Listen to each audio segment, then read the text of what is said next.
हमारा टॉपिक है वो है photo respiration. Important long question है ये। फोटो रेस्पिरेशन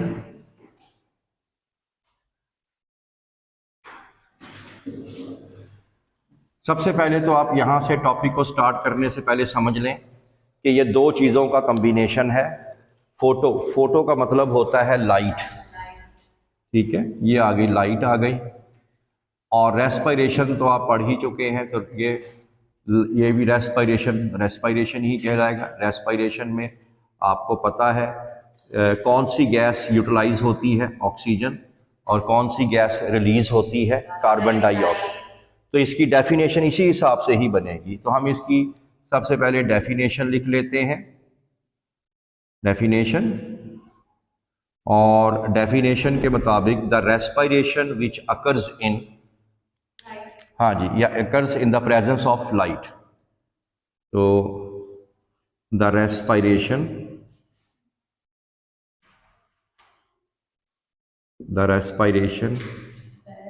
हाँ जी, विच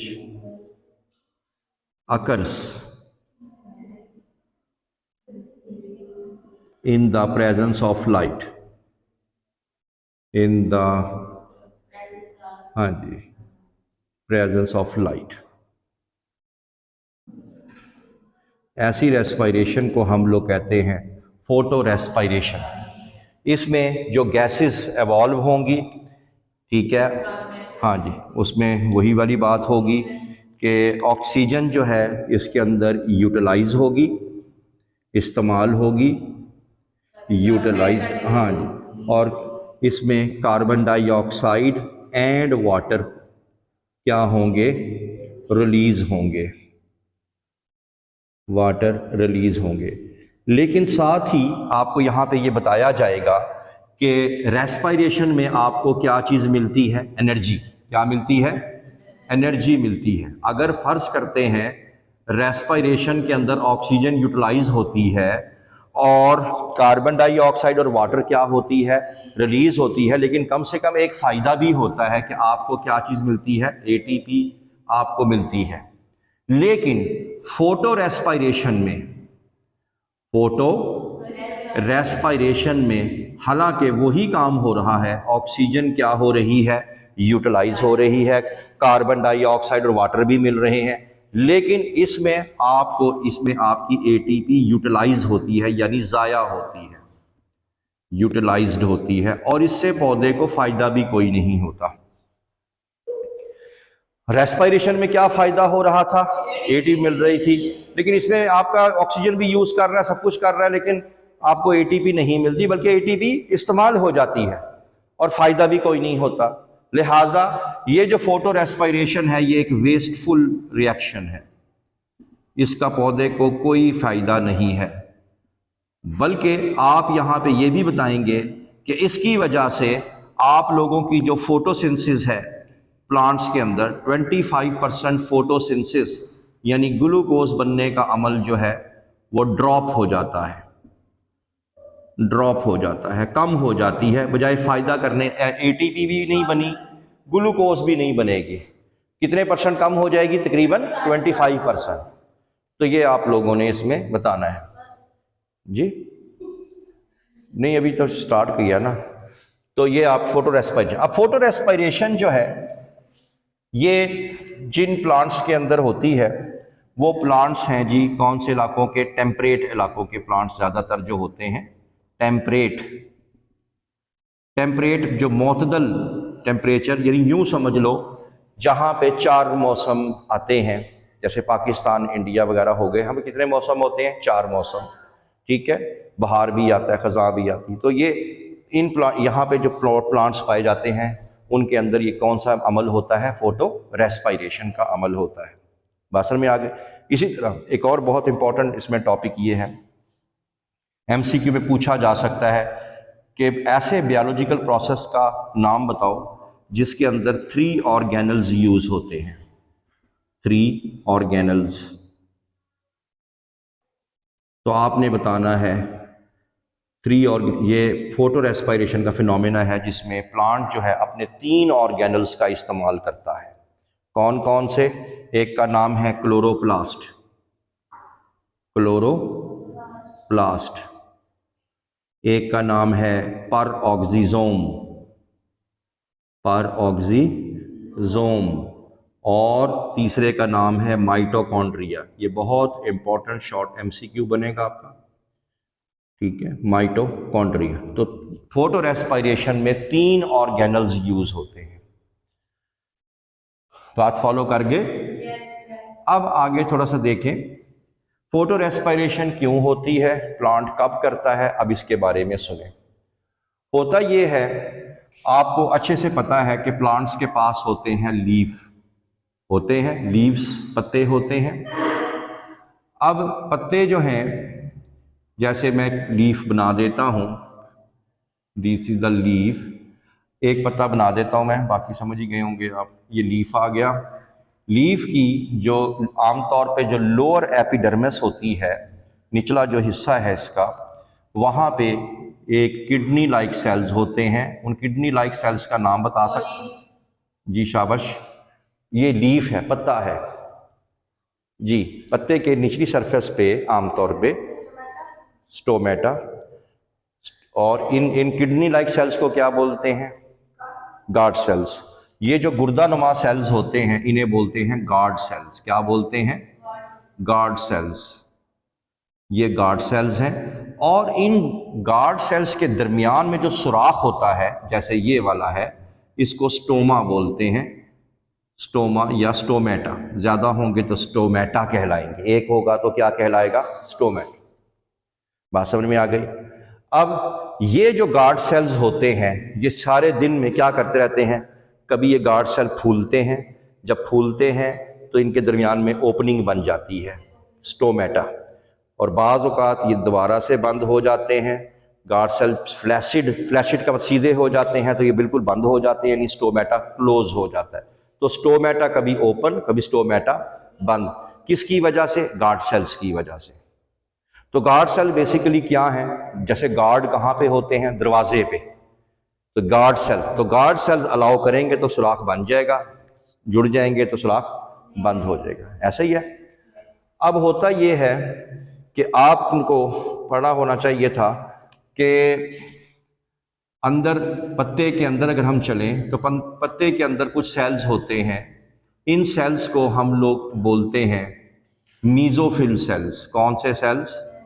मीजोफिल सेल्स। ये सेल्स हैं पत्ते के अंदर, ये आपको प्रैक्टिकल भी करवा के दिखाएंगे, मीजोफिल सेल्स। अब कोई प्यारा बच्चा मुझे ये बता दे कि जब सुबह सूरज की रोशनी पत्तों पे गिरेगी तो अंदर शुरू हो जाएगा फोटोसिंथेसिस का अमल, ऐसा ही है। इन मीजोफिल सेल्स के अंदर होते हैं क्लोरोप्लास्ट। क्या होते हैं? क्लोरोप्लास्ट। अब क्लोरोप्लास्ट में होगी रिएक्शन, स्टार्ट हो जाएगा फोटोसिंथेसिस का, हो जाएगा। तो ये कौन सी गैस रिलीज करना शुरू कर देंगे? ऑक्सीजन। फोटोसिंथेसिस में कौन सी गैस रिलीज होती है? ऑक्सीजन, ऐसा ही है। और कौन सी गैस चाहिए होती है? Carbon dioxide. तो ये स्टोमेटा जब खुलता है तो कार्बन डाइऑक्साइड हम लोग बाहर से मंगवा के इधर ले जाते हैं, ऐसा ही है। बात समझ में आ गई? और साथ साथ ये भी बताना है कि जब गार्ड सेल ओपन होते हैं या स्टोमेटा ओपन होता है तो इनके जरिए, जब सुराखों के जरिए पत्ते के अंदर जो गीला पानी होता है वो भी हवा में उड़ना शुरू हो जाता है, ऐसे ही होता है ना। तो पत्तों से या पौधे से पानी के उड़ने को क्या बोलते हैं? शाबाश, हाँ। पौधे से पानी के उड़ने को क्या बोलते हैं? एवेपोरेशन, शाबाश। और उसको बोलते हैं ट्रांसपायरेशन। क्या बोलते हैं? ट्रांसपायरेशन बोलते हैं। The evaporation of water from the aerial parts of the plant. Aerial parts यानी जो पत्ते, जो पौधे का वो हिस्सा जो ज़मीन से ऊपर है, चाहे पत्ता हो चाहे तना हो, डिपेंडिंग अपॉन द प्लांट। तो पानी के उड़ने को बोलते हैं पौधे से ट्रांसपायरेशन, ठीक है। अब तीन जी, जाहिर बात है, बिल्कुल होता है, बिल्कुल आता है, बिल्कुल आता है। आप कपड़े सुखाने लगी हैं, सहन पे रखे हैं, ऊपर छत पे चले गई, जून की धूप निकली हुई है, या नंबर 2 दिसंबर का महीना है या जनवरी का महीना है, कपड़े कब सूखेंगे? सिंपल, गर्मी में पानी ज़्यादा उड़ता है, कब चाहे कपड़ों से उड़े चाहे पौधों से उड़े। और अगर बारिश का मौसम हो, बादल बने हुए हों, तो तब ज़्यादा पानी उड़ेगा कपड़ों से या जब धूप निकली हुई हो? बस ही बात। तो यहाँ भी ऐसे ही होगा ना। समझ आ गई ना? समझ आ गई? तो दोबारा सुन लो।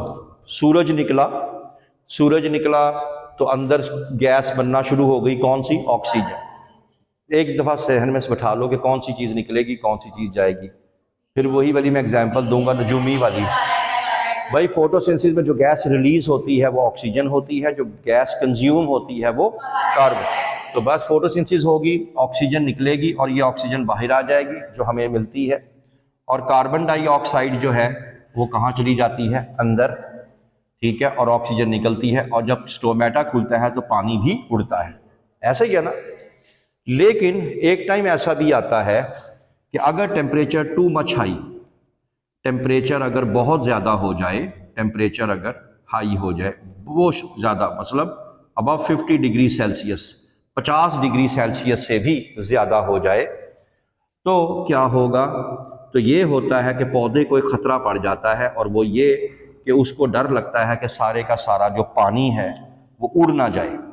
फोटोसिंथेसिस करने का दिल कर रहा होता है, लेकिन डर उसको क्या होता है कि सारे का सारा पानी उड़ ना जाए। तो लिहाजा पानी बचाने के लिए वो एक केमिकल पैदा करता है, एक हार्मोन पैदा करता है। उस हार्मोन को कहते हैं एब्सिसिक एसिड। एमसीक्यू में पूछा जाएगा कौन सा हार्मोन ऐसा है पौधे के पास जिससे स्टोमेटा क्लोज हो जाता है, उसका नाम है एब्सिसिक एसिड। बात समझ में आ गई? तो क्या होगा? स्टोमेटा जो है वो क्या हो जाएगा?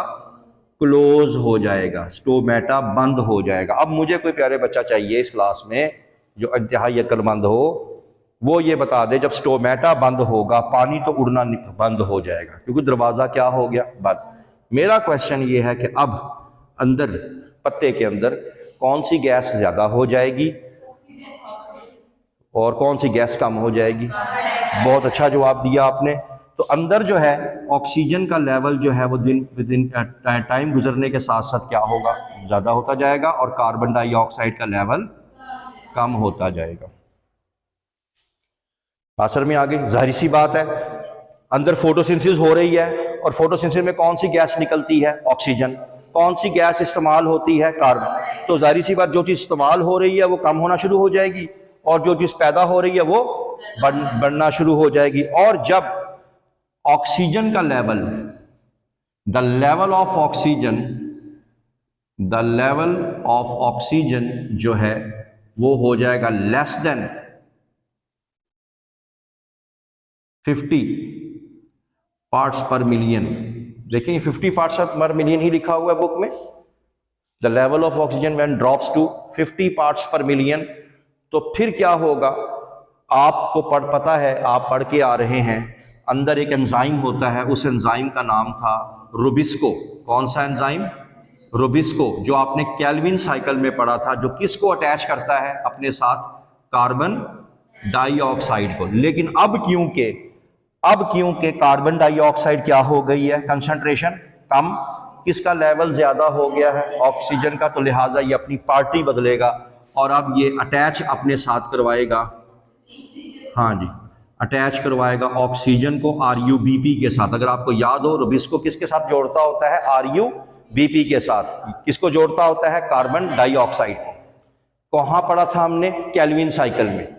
लेकिन अब क्योंकि ऑक्सीजन का लेवल ज्यादा हो गया है तो रुबिस्को एंजाइम अपनी पार्टी बदल लेगा और ऑक्सीजन को जोड़ेगा किसके साथ? RuBp के साथ।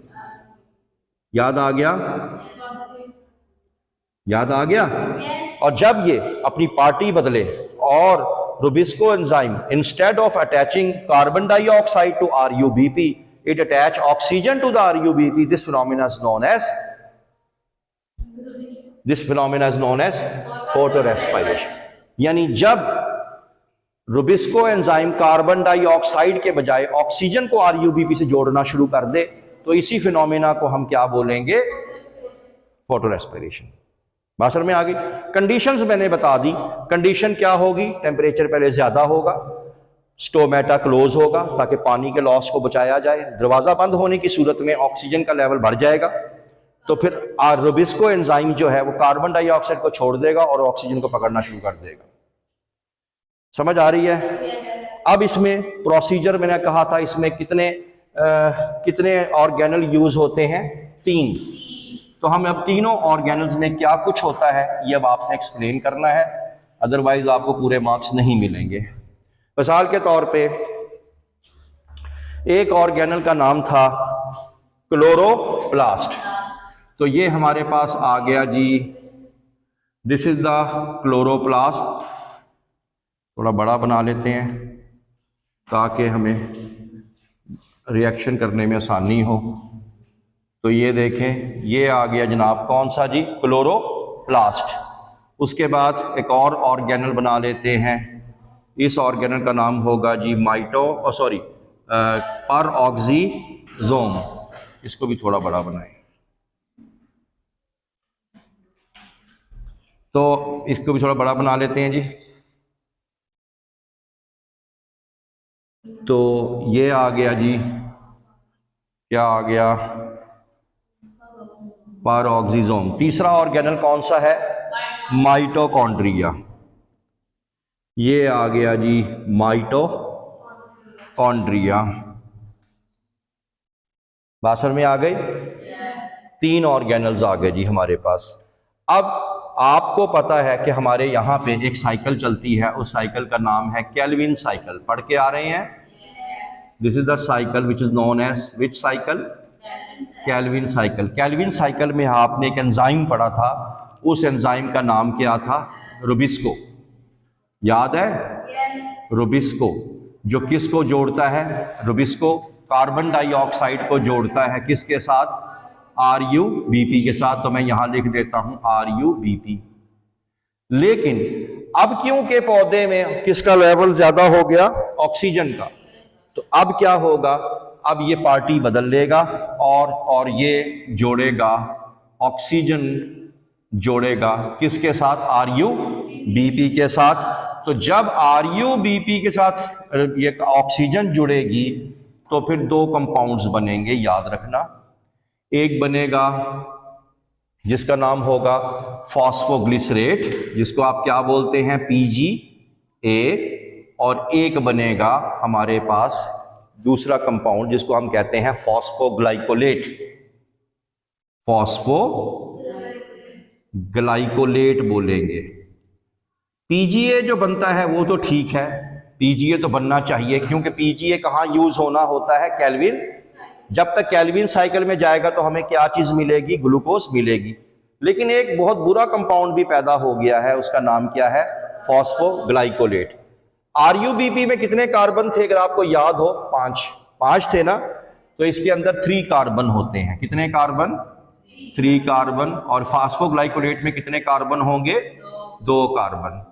ये बहुत बुरी चीज पैदा हो चुकी है और ये टॉक्सिक भी होती है, तो लिहाजा पौधा फौरी तौर पे इसके जहर को खत्म करने के लिए इसमें से फॉस्फेट बाहर निकाल देता है।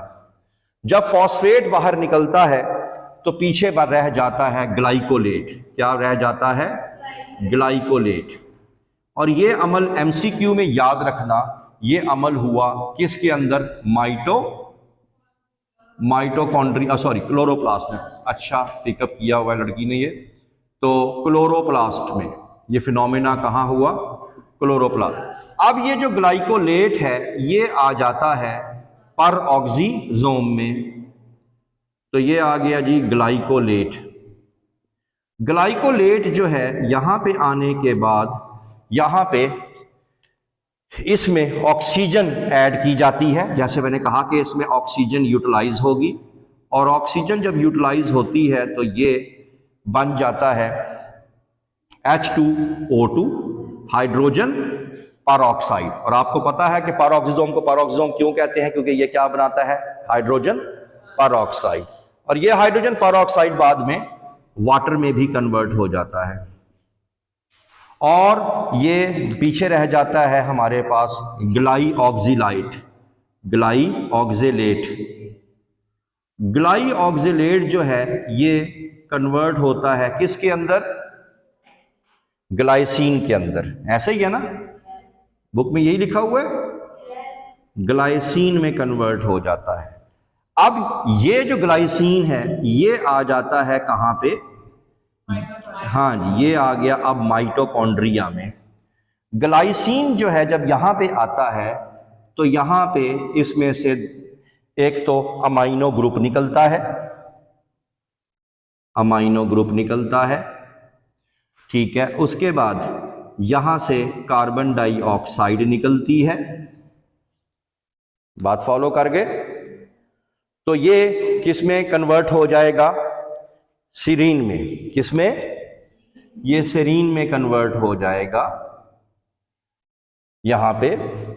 और ये भी आपने याद रखना है कि ग्लाइसिन को सीरीन में बनने के लिए कितने ग्लाइसिन चाहिए होंगे? 2 चाहिए होंगे।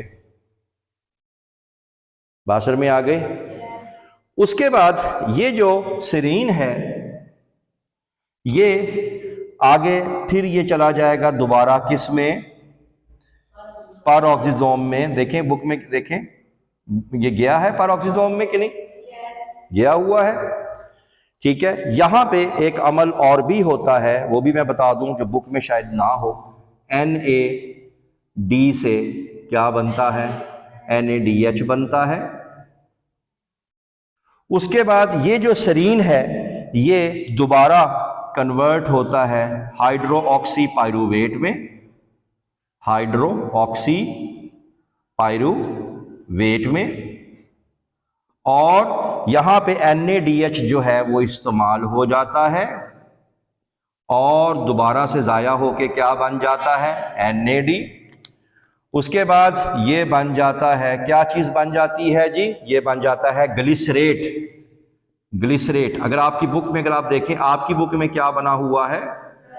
ग्लाइकोलेट। ये गलत है, इसको काट के आप लिखें ग्लिसरेट, ठीक है। अब ये ग्लिसरेट जो है ये चला जाएगा किस में? दोबारा से क्लोरोप्लास्ट में। तो ग्लिसरेट यहां पे आ गया और इस ग्लिसरेट में आखिरी स्टेप क्या होगा? आखिरी स्टेप ये होता है कि ये जो है इसमें यहां पे ATP से क्या बनती है? ADP बनती है और ये बन जाता है फॉस्फोग्लिसरेट। क्या बन गया? यानी PGA। क्या बन गया? PGA बन गया। और फिर PGA की मंजिल क्या होती है? Calvin cycle. तो आप ये देखें कितना पूरा चक्कर काट के वापस आया है और अल्टीमेटली फिर बना फिर भी क्या? PGA। समझ आ गए? तो इसमें अगर आप देखें हमारी एनर्जी जो है, अनलिमिटेड एनर्जी जो है वो देखें जाया भी हुई, हमारे फायदा भी कोई नहीं हुआ। हमारे पास एक टॉक्सिक कंपाउंड भी बना जिसका नाम क्या था? फॉस्फोग्लाइकोलेट। तो इस अमल को आप लोग बोलते हैं फोटो रेस्पाइरेशन। अब यहां पे किताब वाला इसको एंड करेगा कि भाई अगर ये अमल बुरा है तो ये पौधे ने ये अमल स्टार्ट क्यों किया? उसकी वजह ये है, उसकी वजह ये है कि जब दुनिया नई नई बनी थी, जिसको हम एवोल्यूशन कहते हैं, तो दुनिया में ज़्यादातर क्या चीज़ होती थी? Carbon dioxide. ऑक्सीजन तो होती ही नहीं थी, पौधा नहीं था, जानवर नहीं थे। समझ आ गए? तो लिहाजा रुबिस्को एंजाइम के पास एक ही ऑप्शन था, फजा में सिर्फ क्या चीज़ थी? Carbon di. तो उसके पास एक ही चीज़ थी कि वो किसको जोड़ सकता था? कार्बन। लेकिन जैसे जैसे दुनिया में पौधे पैदा होते गए, द लेवल ऑफ ऑक्सीजन क्या होना शुरू हो गया? ज़्यादा, ठीक है। तो लिहाजा अब ये क्या करता है? अब अगर कार्बन डाइऑक्साइड की कंसंट्रेशन ज़्यादा हो तो ये कार्बन डाइऑक्साइड को जोड़ता है RUBP के साथ, और अगर ऑक्सीजन की कंसंट्रेशन तो वो ऑक्सीजन को जोड़ना शुरू कर देता है। क्योंकि पुराने ज़मानों में जब दुनिया बनी थी उस टाइम सिर्फ फ़ज़ा में जो गैस थी वो कौन सी थी? Carbon dioxide. दूसरा ऑप्शन ही नहीं था। बासर में आ गए। तो इस तरीके से ये स्टार्ट करने लग गया, ऑक्सीजन को भी जोड़ने लग गया आपस में।